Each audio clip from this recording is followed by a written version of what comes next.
ನಮಃ. ಹರಿ ಓಂ. ಪ್ರೀತಿಯ ವೀಕ್ಷಕರಿಗೆಲ್ಲ ನಮಸ್ಕಾರಗಳು. ಹರೇ ರಾಮ. ಮೂರ್ತಿತ್ವೇ ಪರಿಕಲ್ಪಿತ ಶಶಿಭೃತೋ ವರ್ತ್ಮ ಪುನರ್ಜನ್ಮನಾಂ ಆತ್ಮೇತ್ಯಾತ್ಮವೇದಾಂಗ್ರತೋಶ್ಚೈರತಾಂ ಭರ್ತಾಮರಜ್ಯೋತಿಷಾಂ ಲೋಕಾನಾಂ ಪ್ರಲಯೋದ್ಭವಸ್ಥಿತಿಭಶ್ಚಾನೇಕಥಾ ಯಶ್ರುತೌ ವಾಚಂ ನ ಸತದಾತ್ವನೇಕ ಕಿರಣಃ ತ್ರೈಲೋಕ್ಯದೀಪೋ ರವಿಃ. ಭಗವಾನ್ ಶ್ರೀ ಸೂರ್ಯನಾರಾಯಣಾಯ ನಮಃ. ಆತ್ಮೀಯರೇ, ನಾವು ರಾಶಿ ಕುಂಡಲಿಯಲ್ಲಿ 9 ಗ್ರಹಗಳಿದ್ದಾವೆ ಅಂತ ನಾವು ತಿಳಿದುಕೊಂಡಿದ್ದೇವೆ. ನವಗ್ರಹಗಳು ಅಂದಿನಿಂದ ಇಂದಿನವರೆಗೂ ಸಹಿತವಾಗಿ ನವಗ್ರಹ ಆರಾಧನೆ ನಡೀತಾ ಇದೆ. ಆದರೆ ಶನಿಯ ಮಗನಾಗಿರ್ತಕ್ಕಂತಹ, ಶನಿಯ ಉಪಗ್ರಹವಾಗಿರ್ತಕ್ಕಂತಹ ಮಾಂದಿ ಹೇಳುವಂತಹದ್ದೊಂದಿದೆ. ಈ 9 ಗ್ರಹಗಳು ಕೊಡುವಂತಹ ದೋಷಕ್ಕಿಂತಲೂ ಅಧಿಕವಾಗಿ ತೊಂದರೆಯನ್ನು ಕೊಡುವಂತಹದ್ದು ಈ ಮಾಂದಿ ದೋಷ. ಸರ್ವೇಷಾಮಪಿ ದೋಷಾಣಂ ಮಾಂದಿ ದೋಷಂ ಪ್ರದೋದಿಕಂ. ಎಲ್ಲ ದೋಷಕ್ಕಿಂತಲೂ ದೊಡ್ಡ ದೋಷವನ್ನು ಕೊಡುವಂತಹದ್ದು ಮಾಂದಿ. ಈ ಮಾಂದಿ ದೋಷದಿಂದ ಮನುಷ್ಯನ ಜೀವನದಲ್ಲಿ ಏಳಿಗೆ ಇಲ್ಲ, ಅಭಿವೃದ್ಧಿ ಇಲ್ಲ, ಯಶಸ್ಸಿಲ್ಲ, ಕೀರ್ತಿ ಇಲ್ಲ, ಜೊತೆಯಲ್ಲಿ ವೈಭೋಗಗಳು ಸಹಿತವಾಗಿ ಇರೋದಿಲ್ಲ. ಈ ಮಾಂದಿ ದೋಷಕ್ಕೆ ನಾವು ಪರಿಹಾರ ಮಾಡಿಕೊಳ್ಳಬೇಕು. ಇಲ್ಲದಿದ್ದಲ್ಲಿ ಜೀವನದಲ್ಲಿ ಹಲವು ರೀತಿಯಂತಹ ಸಂಕಷ್ಟವನ್ನು ಎದುರಿಸಬೇಕಾಗ್ತದೆ. ಈ ಮಾಂದಿ ದೋಷ ಮನುಷ್ಯನಿಗೆ ಬರುವುದು ಎಲ್ಲಿಂದ? ನಾವು ಭೂಮಿಗೆ ಬರುವುದಕ್ಕಿಂತಲೂ ಮುಂಚಿತವಾಗಿ ತಾಯಿಯ ಗರ್ಭದಲ್ಲಿರ್ತೇವೆ. ಆ ತಾಯಿಯ ಗರ್ಭದಲ್ಲಿ ನಾಳಚ್ಛೇದನವನ್ನು ಮಾಡಿಕೊಂಡು ನಾವು ಹೊರಗೆ ಬರ್ತೇವೆ. ಹೊರಗೆ ಬಂದ ನಂತರದಲ್ಲಿ ನಾಳಚ್ಛೇದನವನ್ನು ಮಾಡ್ತಾರೆ. ಈ ನಾಳಚ್ಛೇದನ ಆಗುವಾಗ ಅದಕ್ಕಿಂತಲೂ ಮುಂಚಿತವಾಗಿ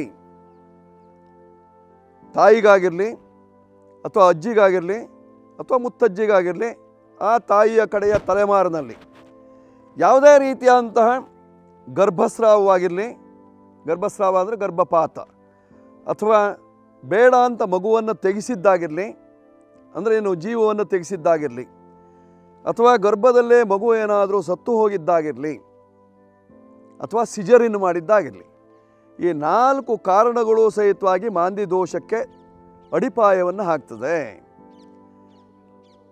ಈ ಮಾಂದಿ ದೋಷದಿಂದ ಹಲವು ರೀತಿಯಂತಹ ಸಮಸ್ಯೆಯನ್ನು ಎದುರಿಸಬೇಕಾಗ್ತದೆ.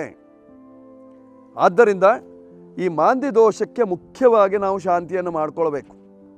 ಯಾಕೆಂದರೆ ಭೂಮಿಗೆ ಬಂದ ನಂತರದಲ್ಲೇ ನಮಗೆಲ್ಲ ದೋಷಗಳು, ಕರ್ಮದೋಷಗಳು ನಮ್ಮ ಬೆನ್ನತ್ತಿ ಬರ್ತಾ ಇರ್ತದೆ. ಆ ಕರ್ಮದೋಷಕ್ಕೆ ನಾವು ಹಂತ ಹಂತವಾಗಿ ಪರಿಹಾರವನ್ನು ಮಾಡಿಕೊಳ್ಳಲೇಬೇಕಾಗಿರ್ತಕ್ಕಂಥದ್ದು. ಅದರಲ್ಲಿ ಈ ಮಾಂದಿಗೆ ಸಂಬಂಧಪಟ್ಟಂತಹ ದೋಷಕ್ಕೆ ಪರಿಹಾರವನ್ನು ಮಾಡಿಕೊಂಡಾಗ ಅದಕ್ಕೆ ಇರತಕ್ಕಂತಹ ಎಲ್ಲ ಕಷ್ಟ ದೋಷಗಳು ಸಹಿತವಾಗಿ ಪರಿಹಾರವಾಗ್ತದೆ. ಒಂದೊಂದು ರಾಶಿಯಲ್ಲಿದ್ದಾಗ ಒಂದೊಂದು ಫಲ, ಒಂದೊಂದು ಭಾವದಲ್ಲಿದ್ದಾಗ ಒಂದೊಂದು ರೀತಿಯಂತಹ ಫಲ. ಆದ್ದರಿಂದ ಆ ದುಷ್ಫಲವನ್ನು ಪರಿಹಾರ ಮಾಡಿಕೊಳ್ಳುವುದಕ್ಕೆ ಮಾಂದಿ ಶಾಂತಿ ಅಗತ್ಯವಾಗಿ ಮಾಡಿಕೊಳ್ಬೇಕಾಗಿರ್ತಕ್ಕಂಥದ್ದು. ಇದು ಅವನಿಗಿಲ್ಲ ಇವನಿಗಿಲ್ಲ ಹೇಳುವ ಪ್ರಶ್ನೆ ಇಲ್ಲ. ಪ್ರತಿಯೊಂದು ಜೀವಿಗೂ ಸಹಿತವಾಗಿ ಈ ಮಾಂದಿ ದೋಷ ಇದ್ದೇ ಇರ್ತದೆ. ಪ್ರತಿಯೊಂದು ಪ್ರಾಣಿಗಳಿಗೂ ಸಹಿತವಾಗಿ ಮಾಂದಿ ದೋಷ ಇದ್ದೇ ಇರ್ತದೆ. ಅತೀ ಕ್ರೂರಿ, ಅತಿಯಾದಂತಹ ಕಷ್ಟವನ್ನು ಕೊಡುವವನು ಈ ಮಾಂದಿ. ಇವನಿಗೆ ಮತ್ತೊಂದು ಹೆಸರು ಗುಳಿಕ ಹೇಳುವಂತಹದ್ದಿದೆ. ಶಿವಗಣಗಳಲ್ಲಿ ಒಂದಾಗಿರ್ತಕ್ಕಂಥವನು. ಆ ಶಿವಗಣದಲ್ಲಿ ಒಂದಾಗಿರ್ತಕ್ಕಂತಹ ಈ ಮಾಂದಿ ದೋಷವನ್ನು ಪರಿಹಾರ ಮಾಡಿಕೊಳ್ಳೋದು ಹೇಗಾಗಿದ್ದರೆ, ತಿಲಹೋಮವನ್ನು ಶನಿಗೆ ಹೇಗೆ ಹೇಳ್ತಾರೆಯೋ ಅದೇ ರೀತಿಯಲ್ಲಿ ಮಾಂದಿ ದೋಷ ಪರಿಹಾರಕ್ಕೆ ತಿಲಹೋಮವನ್ನೇ ನಾವು ಮಾಡಬೇಕಾಗಿರ್ತಕ್ಕಂಥದ್ದು.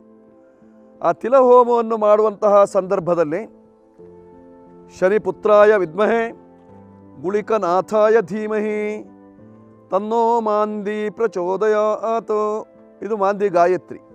ಈ ಗಾಯತ್ರಿ ಮಂತ್ರದಿಂದ, ಇದಲ್ಲದೆ ಇದಕ್ಕೆ ಮೂಲ ಮಂತ್ರ ಬೇರೆ ಇದೆ.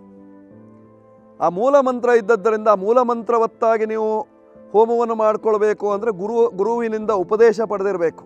ಗುರುವಿನಿಂದ ಉಪದೇಶ ಪಡೆಯದೇ ನೀವು ಹೋಮವನ್ನು ಮಾಡಿದರೆ, ಮಾಂದಿ ಶಾಂತಿಯನ್ನು ಮಾಡಿದರೆ ಅದು ನಿಷ್ಪ್ರಯೋಜನವಾಗುವಂತಹ ಸಾಧ್ಯತೆ ಇರತಕ್ಕಂಥದ್ದು. ಮಾಡಿದ್ದು ವ್ಯರ್ಥವಾಗಿ ಹೋಗ್ತದೆ.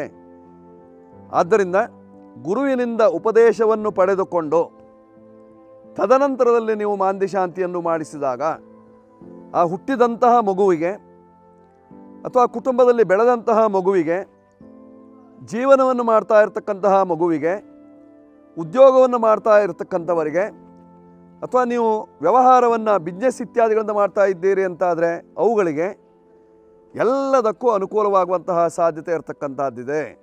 ಇಲ್ಲದಿದ್ದಲ್ಲಿ ಬುದ್ಧಿ ನಾಶವನ್ನು ಮಾಡ್ತದೆ, ವಿದ್ಯಾನಾಶವನ್ನು ಮಾಡ್ತದೆ, ಉದ್ಯೋಗ ನಾಶವನ್ನು ಮಾಡ್ತದೆ, ಸರ್ವ ಸಂಪತ್ತುಗಳನ್ನು ನಾಶ ಮಾಡುವಂತಹ ಸಾಧ್ಯತೆ ಇರತಕ್ಕಂಥದ್ದಿದೆ ಈ ಮಾಂದಿ ದೋಷ. ಆದ್ದರಿಂದಲೇ ಆ ಮಾಂದಿಗೆ ಪರಿಹಾರವನ್ನು ಕಂಡುಕೊಳ್ಳಿ, ಗುರುಮುಖದಿಂದ ಉಪದೇಶವನ್ನು ಪಡೆದುಕೊಂಡು ಮಾಡಿ, ಅಥವಾ ಮುಖದಿಂದ ಉಪದೇಶ ಪಡೆದಂತಹ ಋತ್ವಿಜರ ಮೂಲಕವಾಗಿ ಮಾಡಿ. ಇಲ್ಲದಿದ್ದಲ್ಲಿ ಯಾವ ಪ್ರಯೋಜನವೂ ಇಲ್ಲದಂತಾಗುವಂತಹ ಸಾಧ್ಯತೆ ಇರತಕ್ಕಂಥದ್ದು. ನೀರಿನಲ್ಲಿ ಹೋಮ ಮಾಡಿದ ಹಾಗೆ ಅಥವಾ ನೀರಿನಲ್ಲಿ ಹುಣಸೆ ಹಣ್ಣು ತೊಳೆದ ಹಾಗೆ ಏನೂ ಪ್ರಯೋಜನ ಇರೋದಿಲ್ಲ. ಆದ್ದರಿಂದ ಇದಕ್ಕೆ ಸಂಬಂಧಪಟ್ಟಿರ್ತಕ್ಕಂತಹ ಮಂತ್ರ ಯಾವುದು, ಇದಕ್ಕೆ ಸಂಬಂಧಪಟ್ಟಂತಹ ಮಂತ್ರದ ಅಧಿಪತಿ ಯಾರು, ಈ ಮಂತ್ರವನ್ನು ನಾವು ಎಲ್ಲಿ ಉಪಯೋಗಿಸಬೇಕು, ಈ ಮಂತ್ರವನ್ನು ಯಾವ ರೀತಿಯಲ್ಲಿ ಮಾಡಬೇಕು, ಇದನ್ನು ಬೆಳಗಿನ ಸಂದರ್ಭದಲ್ಲಿ ಮಾಡಬಹುದೇ ಅಥವಾ ಮಧ್ಯಾಹ್ನದ ಸಂದರ್ಭದಲ್ಲಿ ಮಾಡಬೇಕಾ ಅಥವಾ ಸಾಯಂಕಾಲದಲ್ಲೂ ಮಾಡಲಿಕ್ಕೆ ಅವಶ್ಯಕತೆ ಇದೆಯಾ, ಒಟ್ಟಾರೆ ಇದನ್ನೆಲ್ಲವನ್ನು ಸಮಗ್ರವಾಗಿ ಗುರುಮುಖದಿಂದ ತಿಳಿದುಕೊಂಡು ನೀವು ಪರಿಹಾರವನ್ನು ಮಾಡಿದಾಗ ನಿಮಗಿರ್ತಕ್ಕಂತಹ ಕಷ್ಟಗಳು ಪರಿಹಾರವಾಗ್ತದೆ. ಮಾಂದಿ ದೋಷ ಪ್ರತಿಯೊಬ್ಬನ ಜೀವನದಲ್ಲೂ ಇದ್ದೇ ಇರ್ತದೆ. ಏನು 12 ಭಾವಗಳಿದ್ದಾವ, 12 ರಾಶಿಗಳಿದ್ದಾವ, ಆ 12 ರಾಶಿಗಳು ನಮ್ಮ ಶರೀರದಲ್ಲಿ ಇರ್ತದೆಯಾ, ಆಯಾ ಭಾಗದಲ್ಲಿ ಅವುಗಳು ತೊಂದರೆಯನ್ನು ಕೊಡ್ತಾ ಇರ್ತದೆ. ಕೆಲವು ಮಾತಿನಲ್ಲಿ, ಕೆಲವು ಕಣ್ಣುಗಳಲ್ಲಿ, ಕೆಲವು ಕಿವಿಗಳಲ್ಲಿ, ಅಥವಾ ಕೆಲವು ಪಂಚೇಂದ್ರಿಯಗಳಲ್ಲಿ, ಅದಕ್ಕಿಂತಲೂ ಮುಗಿಲಾಗಿ ಬುದ್ಧಿಯಲ್ಲಿ ಅಥವಾ ನಮ್ಮ ಸಪ್ತ ಚಕ್ರಗಳಲ್ಲಿ, ಒಟ್ಟಾರೆ ನಮ್ಮ ದೇಹದಲ್ಲಿ ಹಲವು ರೀತಿಯಂತಹ ಸಮಸ್ಯೆಗಳನ್ನು ತರುವಂತಹ ಸಾಧ್ಯತೆ ಇರತಕ್ಕಂಥದ್ದು ಈ ಮಾಂದಿ ದೋಷ. ಆದ್ದರಿಂದಲೇ ಈ ಮಾಂದಿ ದೋಷಕ್ಕೆ ಸರಿಯಾದ ಕ್ರಮವನ್ನು ಕಂಡುಕೊಳ್ಳಿ.